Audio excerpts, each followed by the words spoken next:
వయసు ఎంత కౌసల్య? 22 మేడం. 22. ఏమైనా చదువుకున్నావమ్మా? 7th వరకు. 7th వరకు చదువుకున్నావు. మీ అమ్మగారు? నాన్నగారు ఏం చేస్తారు? నాన్నగారు మేస్త్రి పని చేసేవారు మేడం. మొన్నే చనిపోయారు. 8 నెలలు అయిందా?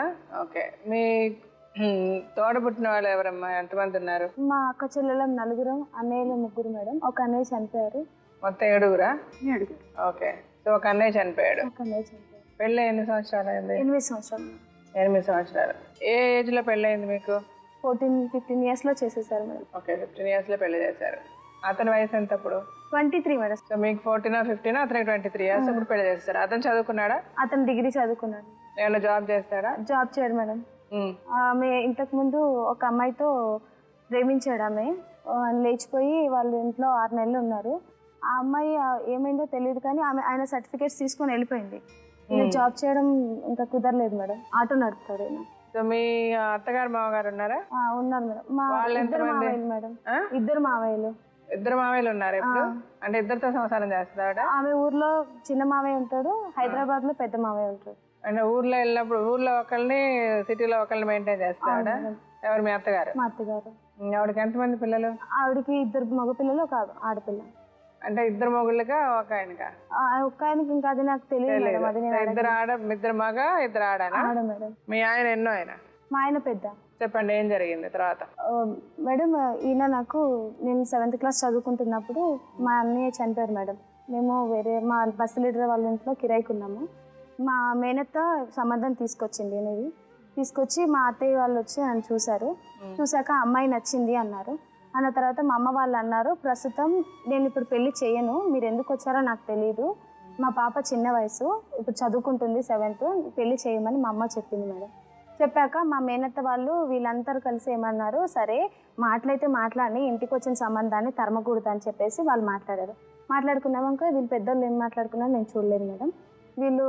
వీళ్ళు మాట్లాడి వెళ్ళిపోయిన తర్వాత మా హస్బెండ్ వచ్చారు, మా ఇంటికి వచ్చాడు, నన్ను చూశాడు. చూసి నాకు అమ్మాయి నచ్చింది, నేను అమ్మాయిని వదిలి వెళ్ళను, నాకు అమ్మాయి కట్నం కానుకలు ఇవ్వకపోయినా పర్వాలేదు, నాకు ఆ అమ్మాయి చాలా ఇష్టం, నేను వదిలి వెళ్ళను అని చెప్పి మా ఇంట్లో ఉన్నాడు మేడం. 1 week ఉన్నాడు. మా బస్సు లీడర్ వాళ్ళు అన్నారు, బాబు నువ్వు ఇలా 8 రోజులు అయిపోయింది ఇంట్లోనే ఉంటున్నావు, వెళ్ళట్లేవు ఎందుకు అని చెప్పి తిట్టాడు మేడం. తిట్టాక ఈయన ఏం చేశాడు, ఇలా బయటికి వెళ్ళేవాడు, మళ్ళీ వచ్చి ఉన్నవాడు.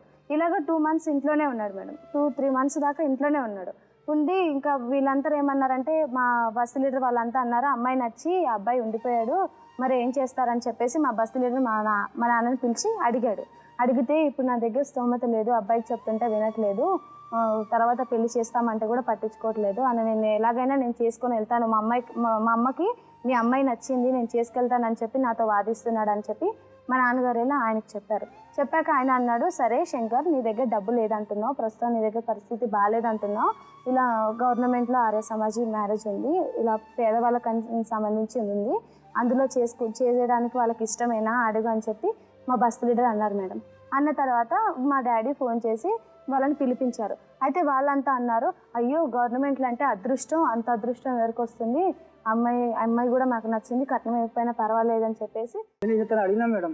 ఫస్ట్ ఏమి మీ చెల్ల ఇట్లా మాట్లాడుతుంది, మీ అమ్మ వయసు ఎక్కడ, నా వయసు ఎక్కడ, నేను ఇంత మంచిదని చెప్పేసి పెళ్లి చేసుకుంటున్నా, ఇంతమందితో మాట్లాడిపించిన కూలి పనులు అవుతుంది అంటే, నేను ఒక మాట ఏమన్నానంటే, ఇంతకుముందుకు అట్లా వేసిందా నీకు తెలుసు కదా, నేను కొత్తగా చెప్పాలా అన్నాడు. వీళ్ళు ఇంత కూడా సహకరించలేదు మేడం. నాకు వాళ్ళ చెల్లె తప్పని సంగతి, పొరపాటు ఉన్న సంగతి తెలిసినప్పుడు సర్దిద్దాలి కదా మేడం. అడ్మిట్ అయింది మేడం.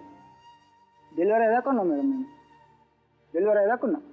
అయితే నేను 24 గంటలు హాస్పిటల్ ఉన్నాను మేడం. నేను గాంధీలో పాప పుట్టిన తర్వాత ఇంటికి వచ్చి స్నానం చేసుకుని వచ్చినా మేడం. అయితే ఆమెకి ఇంటికి రావద్దు, నేను ఆమె లేకుండా ఆమెను వదిలేసి నేను ఇంటికాడ ఉంటే వీళ్ళ వదిన దగ్గరికైనా పోయినట్టు, వీళ్ళ అమ్మ దగ్గరికైనా పోయినట్టు. నన్ను గాంధీలో డెలివరీ అయి ఉండి గలీజ్ బూతు మాటలు తిట్టింది మేడం. ఈ మాటలు చెప్తే నా ఇజ్జత్ పోతుంది మేడం. అనుకోని మేడం ఆ మాటలు తిట్టినందుకు వచ్చేసాను. దాచిపెట్టకు నువ్వు, ఎవరైతే నువ్వు కూడా ఒక ఆడవే, నేను కూడా ఒక ఆడదాన్నే, మరి నువ్వు కూడా ఒక కోడలు అయిపోయినావు, నువ్వు ఒక ఇంటికి కొడుకు దాచిపెట్టకు మీరు. వాళ్ళు ఏం దాచిపెట్టారు నువ్వు చెప్పు, నువ్వు చెప్పు బయటకి. అదే కదా అడుగుతున్నాను, చెప్పు. ఒంటరిగా తీసుకుపోయి చెప్పు. కాదు మామయ్య, నువ్వు ఊర్లో ఉంటావు, ఆయన ఎక్కడ పోతున్నా ఏం చేస్తుంది తెలుసా మీకు? మీరేం చెప్పాలనుకుంటున్నారు చెప్పండి సార్. ఇప్పుడు మీ ప్రాబ్లం ఏంటి, ఇది ప్రాబ్లంకి సొల్యూషన్ ఏమని మీరు అనుకుంటున్నారు? ఆవిడ చెప్పాల్సింది చెప్పింది, మీరేమనుకుంటున్నారు చెప్పండి. అదే మేడం, ఈమెతో నాకు ఉన్న బాధ అంతా అదే మేడం, వేరే విషయం లేదు మేడం. మీరేం చేయాలనుకుంటున్నారు? నాకు ఏం చేయాలో అర్థమవుతలేదు మేడం. నాకు పిల్లలు ఎవరితో ఉన్నారు? ఆవిడతో. ఆమెతో పిల్లల్ని చూడనియదు, పిల్లలు ముట్టుకోనియదు. నేను ఈమెతో ఈ బాధ పడలేను మేడం, ఇట్లా బ్లేమ్ కాలేను. నాకు పిల్లలు తీసుకొని నేను పక్కకు ఉందాం అనుకుంటున్నాను మేడం.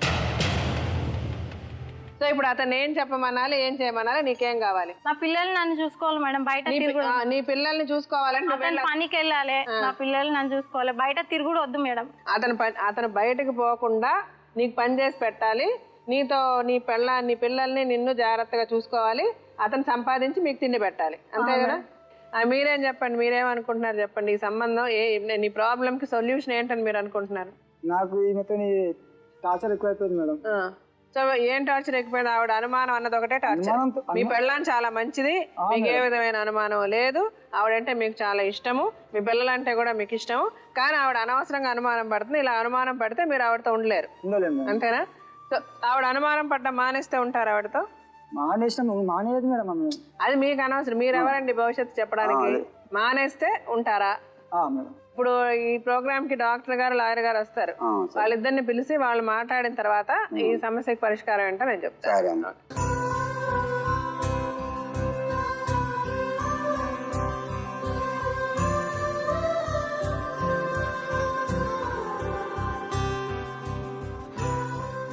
చెప్పండి సార్, మీరు ఎక్కువ స్వరూపతోనే మాట్లాడాలి ఈ కేసులో. అంతే మేడం. ఇప్పుడు స్వరూపతో మాట్లాడాలి అంటే మేడం, ఒకప్పుడు తను కానీ అంటే ఈ సమస్యకి పరిష్కారం ఇస్తారు అనేటటువంటి నమ్మకం, మెయిన్ ఇక్కడ నమ్మకంతో సంబంధించినటువంటి అంశం కాబట్టి చెప్తున్నానమ్మా. ఎందుకంటే కనుక భర్త మీద నీకు నమ్మకం లేదు, నెంబర్ 1. ఇప్పుడు మేమేమన్నా చెప్తే కనుక అది ఎలా ఉంటుంది అంటే కనుక మీ అందరం ఒక పార్టీ అయిపోయి ఆఖరికి మేమందరం కూడా నీ శత్రువులు అయిపోయేటటువంటి పరిస్థితి ఇక్కడ ఉంది. కాబట్టి ముందుగా నేను నీకు వార్నింగ్ ఇస్తున్నాను. నీకు నిజంగా మేము ఇచ్చేటటువంటి డెసిషన్ మీద నమ్మకం ఉంటే కనుక మేము చెప్పడానికి రెడీ. ఫస్ట్ నమ్మకం, దాన్ని ఏమంటాం అంటే టెక్నికల్గా సైంటిఫిక్గా ఇన్సైట్ అంటాం. మా బావగారు మా అక్కేమో పండగకి ఊరు వెళ్ళారు, మా అక్క వచ్చి మా ఆయన గారితో వచ్చేసిందంట. మా అక్క పిల్లలండి చెత్తగా మాటలు నేర్పించి నీ అమ్మ ఎవరితో వెళ్ళిపోయిందని ఫోన్లో ఈ 3 months పిల్లలతో కూడా నాకు మాట్లాడనివ్వకుండా నీ అమ్మ ఎవరితో వెళ్ళిపోయింది ఏం చేస్తారని చెప్పి ఫోన్లో నాన్న ఒక్కసారి మాట్లాడి ఒక్కసారి అమ్మని పిల్లండి అంటే పిల్లల చేత నువ్వు ఎవరితో వెళ్ళిపోయావు మాకు అవసరం లేదని పిల్లల చేత మా అక్క అనిపిస్తుందండి. మమ్మీ డాడీని జాగ్రత్తగా చూసుకోవాలి మీరిద్దరే. ఎవరన్నా మమ్మీ గురించి తప్పు మాట్లాడినా, డాడీ గురించి తప్పు మాట్లాడినా ఫాట్మన్ ఒకటి పీకాలి, అర్థమవుతుందా? నాకు తెలిసి మా మమ్మీ గురించి డాడీ గురించి అని చెప్పాలి, ఓకేనా?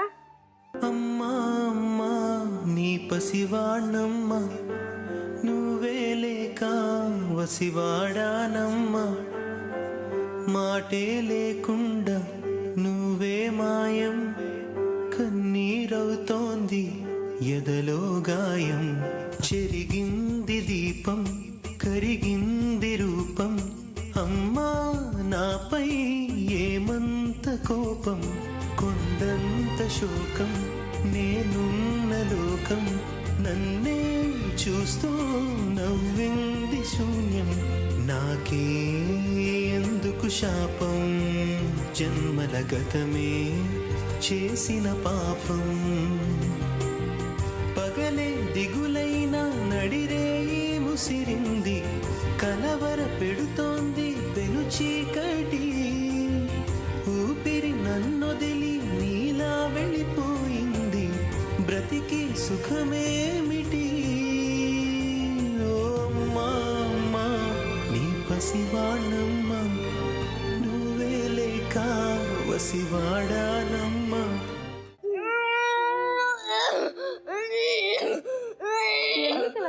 పిచ్చోళ్ళు చేశారయ్యా పిల్లలిద్దరిని, ఏ తల్లి కూడా చేసినట్టు పిల్లలిద్దరిని పిచ్చోళ్ళు చేశారు. కంగ్రాచులేషన్స్.